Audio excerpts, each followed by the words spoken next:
Jeg heter Aymar Niedzwiecki. Jeg er en av medeierne av Peloton, som er en sykkelbar i Torggata. Grunnen til at sykkel i det hele tatt ble såpass sterk interesse for meg var jo Italia.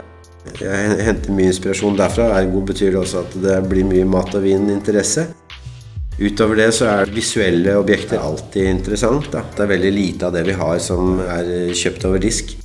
Mye av det er gammelt eller av type offentlige møbler.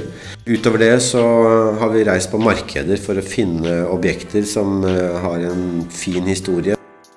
Ting med historie kan både mimres over og diskuteres og pekes på en annen måte enn nye ting kan. Dette her er en følgebil, en Peugeot-følgebil og en Peugeot-syklist hentet fra Tour de France. Man har disse oppe i en sandkasse og driver og konkurrerer mot hverandre. De gjør seg veldig fint i barhylle, så vi lar disse kjøre mellom spritflaskene. Det er masse mat som jeg vil tørre å påstå at er sykkelmat, og det er også i og for seg masse både øl og vin, som også er sykkelvin og sykkeløl. Altså, belgisk trappist er helt essensielt. Det er en grunn til at vi har mye av det på menyen. Belgierne elsket å drikke øl og se på sykkel samtidig. Altså det å nesten drikke seg dritings og se på sykkel var liksom top notch. Hvis du i tillegg kan få i deg litt pommes frites, liksom, så blir livet helt tipp-topp. I Belgia så står de da i telt i 2 timer før og driver og synger sanger. Og så drikkes det, og så synges det, og så kommer syklistene, og så drikkes det mer. Og det er jo heller ikke uvanlig da, at de hiver øl på syklistene hvis de ikke er fornøyd med deres prestasjoner. Peloton måtte ligge i Torggata mer eller mindre fordi at Torggata er sykkelgata i Oslo, som gjør at det var helt naturlig at en sånn type sted måtte ligge i den gaten. Øl- og vinutvalget på Peloton bærer preg av syklingen.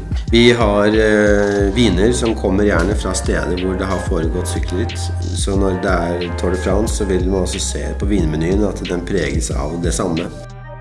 Peloton har en meny som først og fremst består av sandwicher og søtbakst. De sandwichene vi har, de lager vi selv, og jeg vil bruke ganske mye tid på å utvikle. Vi er ikke rigide, men vi er kvalitetsorienterte.